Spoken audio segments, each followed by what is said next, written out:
Hello, my name is Corbin Jones, and this is my demonstration for part three of the Cloud Native Architecture and Microservices class. So, following my same previous uh, customer onboarding automation platform for a rock climbing gym, we have the same ingester.py and customer notifier.py that have been in the previous two parts. The main difference here in this project is that this part is fully serverless. So each of these are deployed as Lambda functions. So you'll see the bulk of the code is defined in these Lambda handlers. That's so that this Python file can be deployed on AWS Lambda and it can be run serverless without the need to deploy any infrastructure. So this function takes in an endpoint from the API, similar to how the previous ingesters have functioned, and it sends the JSON data of a user, so their name, their email address, and their membership type, to the customer notifier via a message queue. For this project, instead of using Kafka, we're using Amazon. I'm using Amazon Kinesis, which is fully serverless and so supports the overall serverless architecture. From there, the customer notifier takes in a record from Amazon Kinesis and then processes it. You'll see that the code to index the user data into the database and to publish it out to um, the rock climbing gym staff via email through Amazon SNS is exactly the same here. The main change is that instead of using a server database, I'm using Aurora serverless version 2. So that provides a serverless Postgres database to be able to send the data to without having to manage any of the underlying infrastructure. And then SNS is already serverless, so continuing to use that. In order to support a connection to the Postgres database, I have a Postgres tar downloaded, which gets included in the zip function that is uploaded to Amazon AWS Lambda. So, like in part two, this project is fully deployed by my GitLab CI pipeline. So I'm using the Python 3.11 image that mimics what the runtime configuration of my AWS Lambda setup is. Going to install a ton of dependencies as well as use the GitLab CI variables uh, to populate different secrets, the region, and the access key, and then package up both the ingester and the Lambda separately so that they can be deployed to AWS Lambda.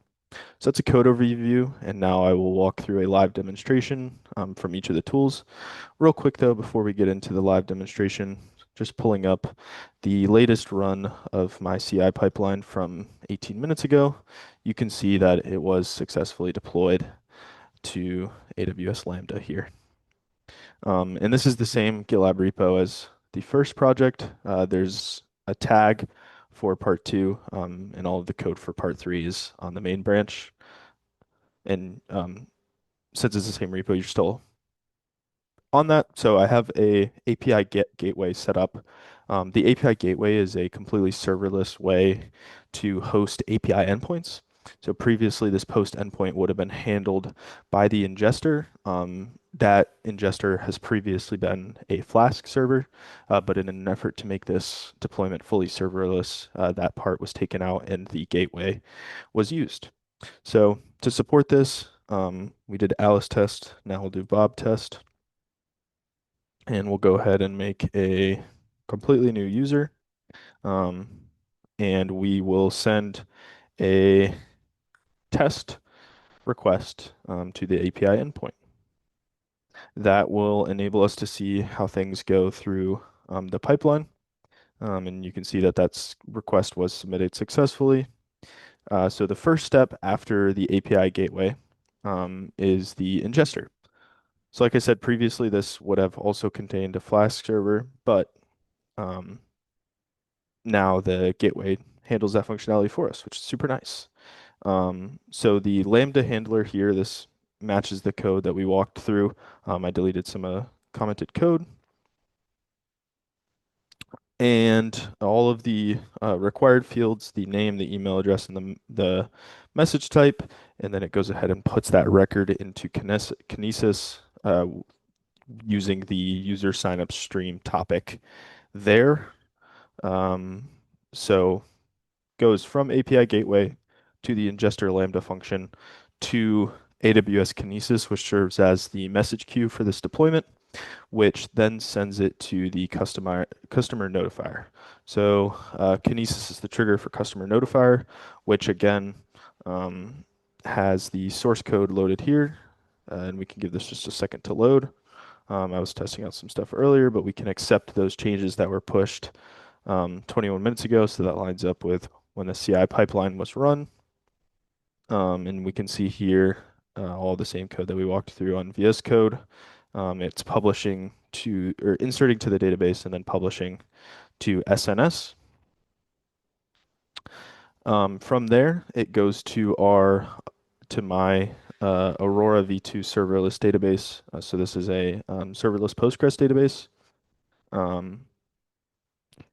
In the same VPC as both of the Lambda functions. So that's an important detail here that the virtual private cloud allowed the Lambda functions to interface with the database, but it provided some issues when interfacing with SNS. So this is the same SNS topic as the previous.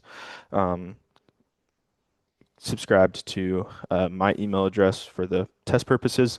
But in order to get the SNS fully functioning, I needed to add a VPC endpoint to be able to network SNS to the VPC so that way this customer notifier Lambda function could properly access it. From there, we can go ahead and see that we have a new email address. Customer Bob test has been onboarded. So that is a completed demonstration, and there are more details included in the report. Thank you.